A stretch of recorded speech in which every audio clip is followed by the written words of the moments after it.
भक्तों, मां काली का नाम लेते ही समस्त ब्रह्मांड में शक्ति का संचार होता है।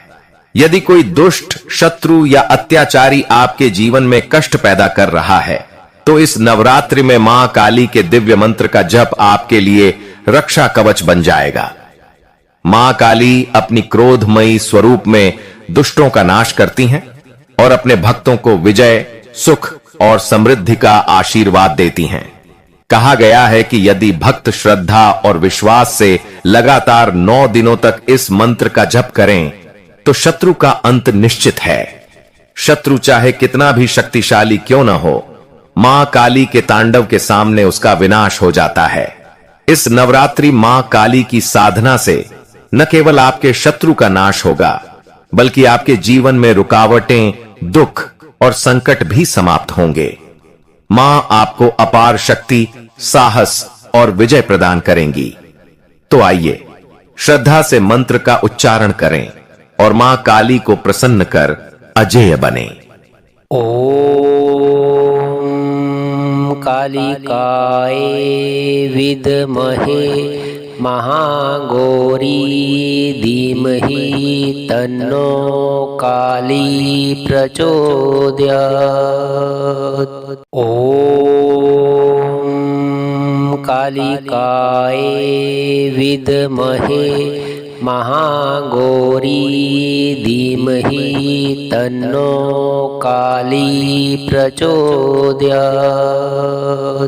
ओम कालिकाय विद्महे महागौरी धीमहि तन्नो काली प्रचोदयात्। ओम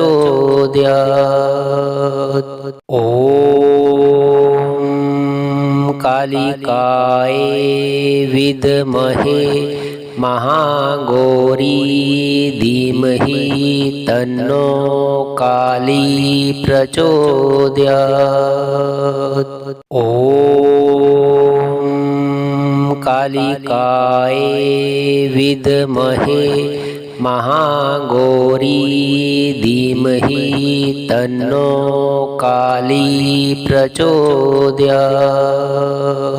ओम कालिकाय विद्महे महागौरी धीमहि तन्नो काली प्रचोदयात्। ओम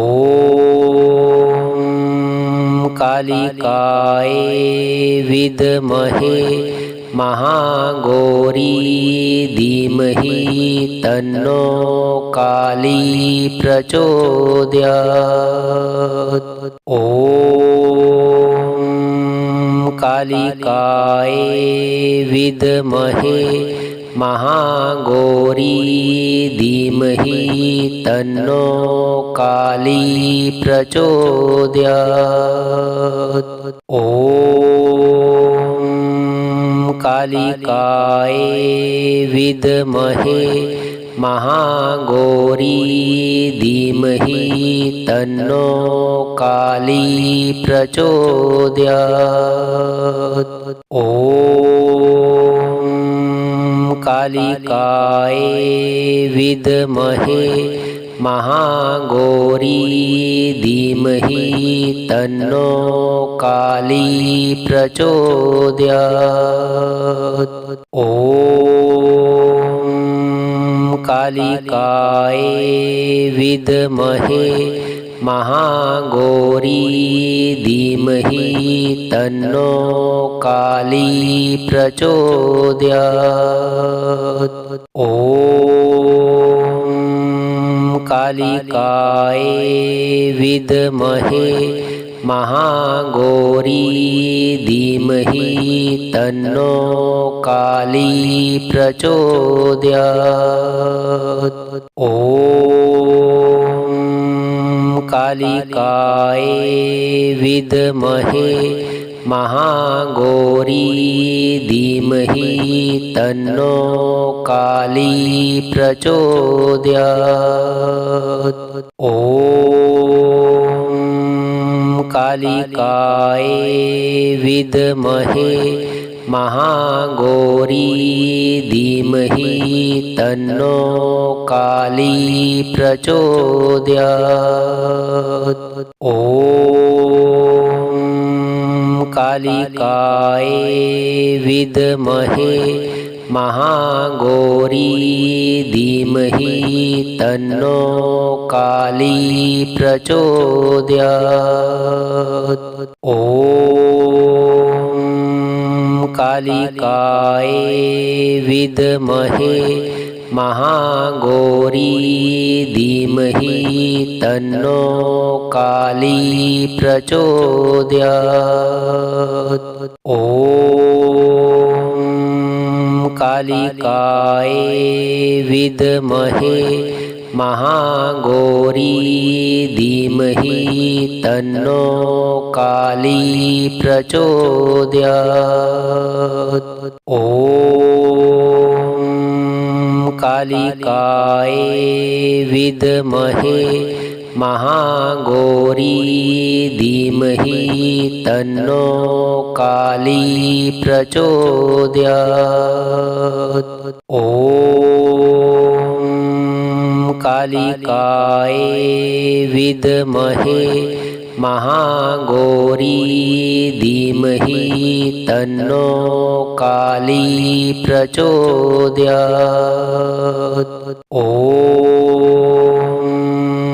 कालिकाय विद्महे महाघोरी धीमहि तन्नो काली प्रचोदयात्। ॐ कालिकाय विद्महे महाघोरी धीमहि तन्नो काली प्रचोदयात्। ॐ कालिकाय विद्महे महाघोरी धीमहि तन्नो काली प्रचोदयात्। ॐ कालिकाय विद्महे महाघोरी धीमहि तन्नो काली प्रचोदयात्। ॐ कालिकाय विद्महे महाघोरी धीमहि तन्नो काली प्रचोदयात्। ॐ कालिकाय विद्महे महाघोरी धीमहि तन्नो काली प्रचोदयात्। ॐ कालिकाय विद्महे महाघोरी धीमहि तन्नो काली प्रचोदयात्। ॐ कालिकाय विद्महे महाघोरी धीमहि तन्नो काली प्रचोदयात्। ॐ कालिकाय विद्महे महाघोरी धीमहि तन्नो काली प्रचोदयात्। ॐ कालिकाय विद्महे महाघोरी धीमहि तन्नो काली प्रचोदयात्। ॐ कालिकाय विद्महे महाघोरी धीमहि तन्नो काली प्रचोदयात्। ॐ कालिकाय विद्महे महाघोरी धीमहि तन्नो काली प्रचोदयात्। ॐ कालिकाय विद्महे महागौरी धीमहि तन्नो काली प्रचोदयात्। ॐ कालिकाय विद्महे महागौरी धीमहि तन्नो काली प्रचोदयात्। ॐ कालिकाय विद्महे महागौरी धीमहि तन्नो काली प्रचोदयात्। ॐ कालिकाय विद्महे महागौरी धीमहि तन्नो काली प्रचोदयात्। ॐ कालिकाय विद्महे महागौरी धीमहि तन्नो काली प्रचोदयात्। ॐ कालिकाय विद्महे महागौरी धीमहि तन्नो काली प्रचोदयात्। ॐ कालिकाय विद्महे महागौरी धीमहि तन्नो काली प्रचोदयात्। ॐ कालिकाय विद्महे महागौरी धीमहि तन्नो काली प्रचोदयात्। ॐ कालिकाय विद्महे महागौरी धीमहि तन्नो काली प्रचोदयात्। ॐ कालिकाय विद्महे महागौरी धीमहि तन्नो काली प्रचोदयात्। ॐ कालिकाय विद्महे महागौरी धीमहि तन्नो काली प्रचोदयात्। ॐ कालिकाय विद्महे महागौरी धीमहि तन्नो काली प्रचोदयात्। ॐ कालिकाय विद्महे महागौरी धीमहि तन्नो काली प्रचोदयात्। ॐ कालिकाय विद्महे महागौरी धीमहि तन्नो काली प्रचोदयात्। ॐ कालिकाय विद्महे महागौरी धीमहि तन्नो काली प्रचोदयात्। ॐ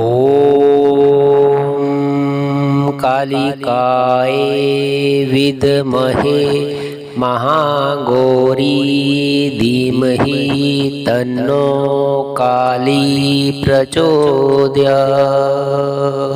ॐ कालिकाय विद्महे महागौरी धीमहि तन्नो काली प्रचोदयात्। ॐ कालिकाय विद्महे महाघोरी धीमहि तन्नो काली प्रचोदयात्। ॐ कालिकाय विद्महे महाघोरी धीमहि तन्नो काली प्रचोदयात्। ॐ कालिकाय विद्महे महाघोरी धीमहि तन्नो काली प्रचोदयात्। ॐ कालिकाय विद्महे महाघोरी धीमहि तन्नो काली प्रचोदयात्। ॐ कालिकाय विद्महे महाघोरी धीमहि तन्नो काली प्रचोदयात्। ॐ कालिकाय विद्महे महाघोरी धीमहि तन्नो काली प्रचोदयात्। ॐ कालिकाय विद्महे महाघोरी धीमहि तन्नो काली प्रचोदयात्। ॐ कालिकाय विद्महे महाघोरी धीमहि तन्नो काली प्रचोदयात्। ॐ कालिकाय विद्महे महाघोरी धीमहि तन्नो काली प्रचोदयात्। ॐ कालिकाय विद्महे महाघोरी धीमहि तन्नो काली प्रचोदयात्। ॐ कालिकाय विद्महे महाघोरी धीमहि तन्नो काली प्रचोदयात्। ॐ कालिकाय विद्महे महाघोरी धीमहि तन्नो काली प्रचोदयात्। ॐ कालिकाय विद्महे महाघोरी धीमहि तन्नो काली प्रचोदयात्। ॐ कालिकाय विद्महे महाघोरी धीमहि तन्नो काली प्रचोदयात्। ॐ कालिकाय विद्महे महाघोरी धीमहि तन्नो काली प्रचोदयात्। ॐ कालिकाय विद्महे महाघोरी धीमहि तन्नो काली प्रचोदयात्। ॐ कालिकाय विद्महे महाघोरी धीमहि तन्नो काली प्रचोदयात्। ॐ कालिकाय विद्महे महाघोरी धीमहि तन्नो काली प्रचोदयात्। ॐ कालिकाय विद्महे महागौरी धीमहि तन्नो काली प्रचोदयात्। ॐ कालिकाय विद्महे महागौरी धीमहि तन्नो काली प्रचोदयात्। ॐ कालिकाय विद्महे महागौरी धीमहि तन्नो काली प्रचोदयात्। ॐ कालिकाय विद्महे महागौरी धीमहि तन्नो काली प्रचोदयात्। ॐ कालिकाय विद्महे महागौरी धीमहि तन्नो काली प्रचोदयात्। ॐ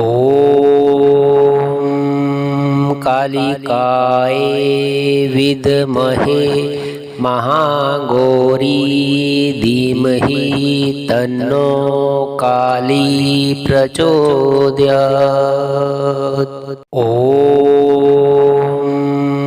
कालिकाय विद्महे महागौरी धीमहि तन्नो काली प्रचोदयात्। ॐ कालिकाय विद्महे महागौरी धीमहि तन्नो काली प्रचोदयात्। ॐ कालिकाय विद्महे महागौरी धीमहि तन्नो काली प्रचोदयात्। ॐ कालिकाय विद्महे महागौरी धीमहि तन्नो काली प्रचोदयात्। ॐ कालिकाय विद्महे महागौरी धीमहि तन्नो काली प्रचोदयात्। ॐ कालिकाय विद्महे महागौरी धीमहि तन्नो काली प्रचोदयात्। ॐ कालिकाय विद्महे महागौरी धीमहि तन्नो काली प्रचोदयात्। ॐ कालिकाय विद्महे महागौरी धीमहि तन्नो काली प्रचोदयात्। ॐ कालिकाय विद्महे महागौरी धीमहि तन्नो काली प्रचोदयात्। ॐ कालिकाय विद्महे महागौरी धीमहि तन्नो काली प्रचोदयात्। ॐ कालिकाय विद्महे महागौरी धीमहि तन्नो काली प्रचोदयात्। ॐ कालिकाय विद्महे महागौरी धीमहि तन्नो काली प्रचोदयात्। ॐ कालिकाय विद्महे महागौरी धीमहि तन्नो काली प्रचोदयात्। ॐ कालिकाय विद्महे महागौरी धीमहि तन्नो काली प्रचोदयात्। ॐ कालिकाय विद्महे महागौरी धीमहि तन्नो काली प्रचोदयात्। ॐ कालिकाय विद्महे महागौरी धीमहि तन्नो काली प्रचोदयात्। ॐ कालिकाय विद्महे महागौरी धीमहि तन्नो काली प्रचोदयात्। ॐ कालिकाय विद्महे महागौरी धीमहि तन्नो काली प्रचोदयात्। ॐ कालिकाय विद्महे महागौरी धीमहि तन्नो काली प्रचोदयात्। ॐ कालिकाय विद्महे महागौरी धीमहि तन्नो काली प्रचोदयात्। ॐ कालिकाय विद्महे महागौरी धीमहि तन्नो काली प्रचोदयात्। ॐ कालिकाय विद्महे महागौरी धीमहि तन्नो काली प्रचोदयात्। ॐ कालिकाय विद्महे महागौरी धीमहि तन्नो काली प्रचोदयात्। ॐ कालिकाय विद्महे महागौरी धीमहि तन्नो काली प्रचोदयात्। ॐ कालिकाय विद्महे महागौरी धीमहि तन्नो काली प्रचोदयात्। ॐ कालिकाय विद्महे महागौरी धीमहि तन्नो काली प्रचोदयात्। ॐ कालिकाय विद्महे महागौरी धीमहि तन्नो काली प्रचोदयात्। ॐ कालिकाय विद्महे महागौरी धीमहि तन्नो काली प्रचोदयात्। ॐ कालिकाय विद्महे महागौरी धीमहि तन्नो काली प्रचोदयात्। ॐ कालिकाय विद्महे महागौरी धीमहि तन्नो काली प्रचोदयात्। ॐ कालिकाय विद्महे महागौरी धीमहि तन्नो काली प्रचोदयात्। ॐ कालिकाय विद्महे महागौरी धीमहि तन्नो काली प्रचोदयात्। ॐ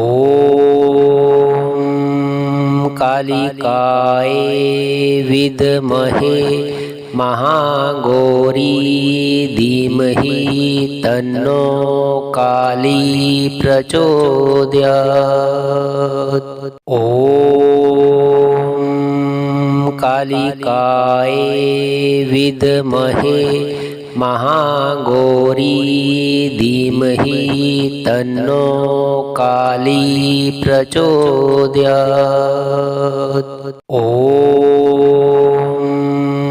कालिकाय विद्महे महागौरी धीमहि तन्नो काली प्रचोदयात्। ॐ कालिकाय विद्महे महागौरी धीमहि तन्नो काली प्रचोदयात्। ॐ कालिकाय विद्महे महागौरी धीमहि तन्नो काली प्रचोदयात्। ॐ कालिकाय विद्महे महागौरी धीमहि तन्नो काली प्रचोदयात्। ॐ कालिकाय विद्महे महागौरी धीमहि तन्नो काली प्रचोदयात्। ॐ कालिकाय विद्महे महागौरी धीमहि तन्नो काली प्रचोदयात्। ॐ कालिकाय विद्महे महागौरी धीमहि तन्नो काली प्रचोदयात्। ॐ कालिकाय विद्महे महागौरी धीमहि तन्नो काली प्रचोदयात्। ॐ कालिकाय विद्महे महागौरी धीमहि तन्नो काली प्रचोदयात्। ॐ कालिकाय विद्महे महागौरी धीमहि तन्नो काली प्रचोदयात्। ॐ कालिकाय विद्महे महागौरी धीमहि तन्नो काली प्रचोदयात्। ॐ कालिकाय विद्महे महागौरी धीमहि तन्नो काली प्रचोदयात्। ॐ कालिकाय विद्महे महाघोरी धीमहि तन्नो काली प्रचोदयात्। ॐ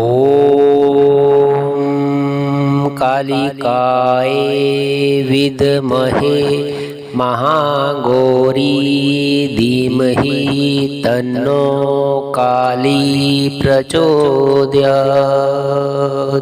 ॐ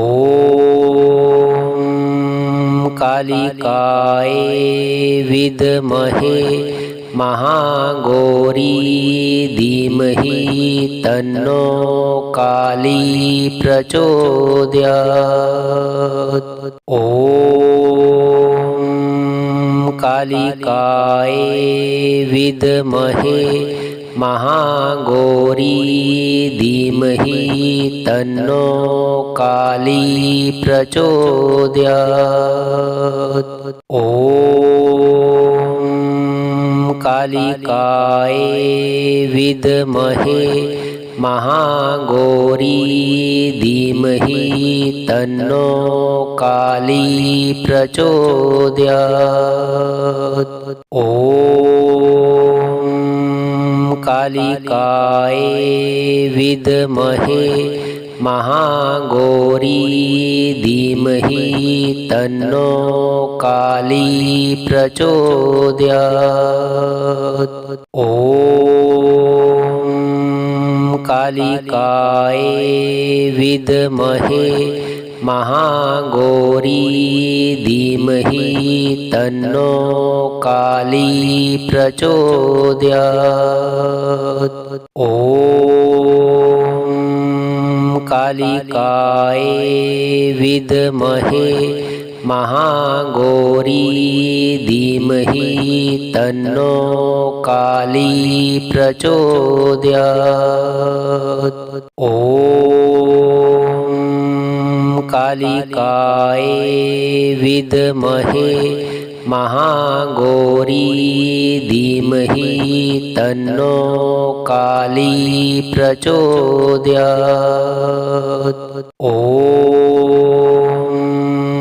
कालिकाय विद्महे महाघोरी धीमहि तन्नो काली प्रचोदयात्।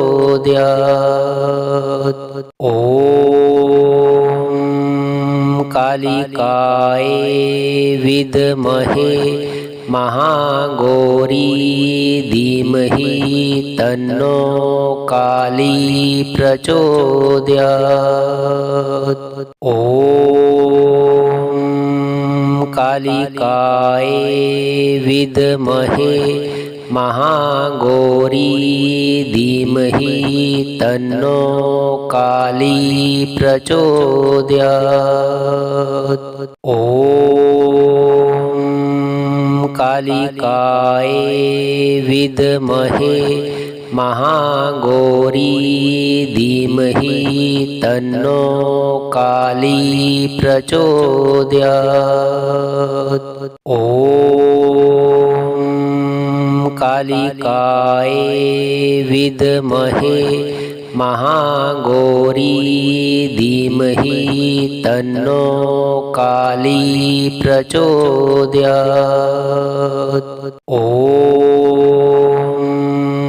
कालिकाय विद्महे महाघोरी धीमहि तन्नो काली प्रचोदयात्।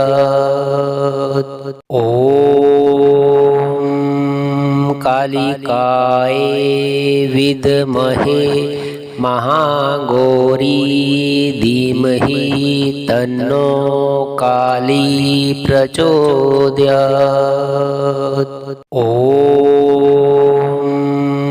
कालिकाय विद्महे महाघोरी धीमहि तन्नो काली प्रचोदयात्। ॐ कालिकाय विद्महे महागौरी धीमहि तन्नो काली प्रचोदयात्। ॐ कालिकाय विद्महे महागौरी धीमहि तन्नो काली प्रचोदयात्।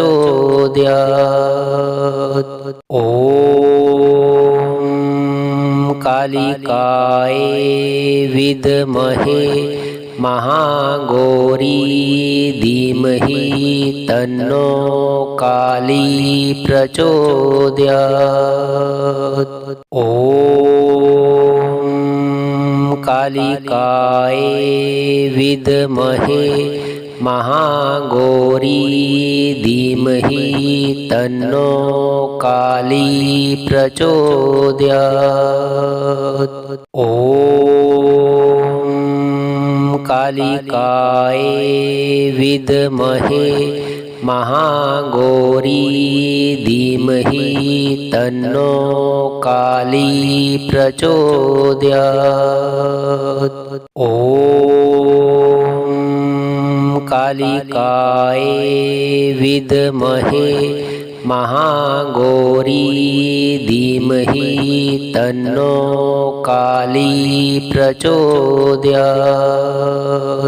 ॐ कालिकाय विद्महे महागौरी धीमहि तन्नो काली प्रचोदयात्। ॐ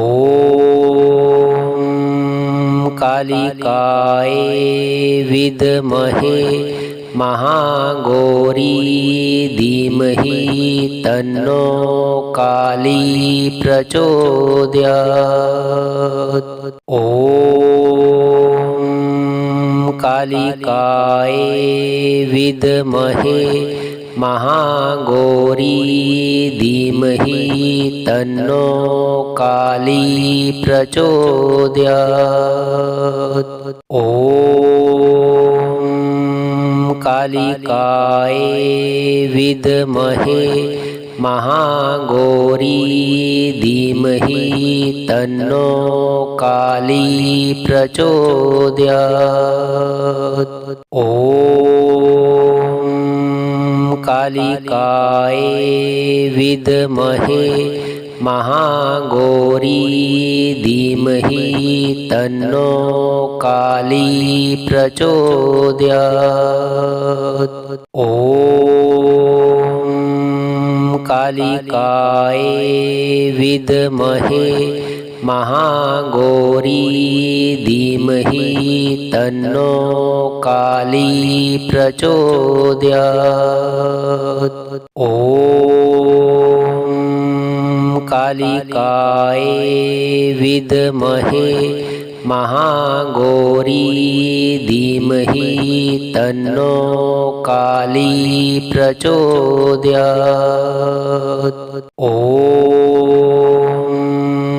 कालिकाय विद्महे महागौरी धीमहि तन्नो काली प्रचोदयात्। ॐ कालिकाय विद्महे महागौरी धीमहि तन्नो काली प्रचोदयात्। ॐ कालिकाय विद्महे महागौरी धीमहि तन्नो काली प्रचोदयात्। ॐ कालिकाय विद्महे महागौरी धीमहि तन्नो काली प्रचोदयात्। ॐ कालिकाय विद्महे महागौरी धीमहि तन्नो काली प्रचोदयात्। ॐ कालिकाय विद्महे महागौरी धीमहि तन्नो काली प्रचोदयात्। ॐ कालिकाय विद्महे महागौरी धीमहि तन्नो काली प्रचोदयात्। ॐ कालिकाय विद्महे महागौरी धीमहि तन्नो काली प्रचोदयात्। ॐ कालिकाय विद्महे महागौरी धीमहि तन्नो काली प्रचोदयात्। ॐ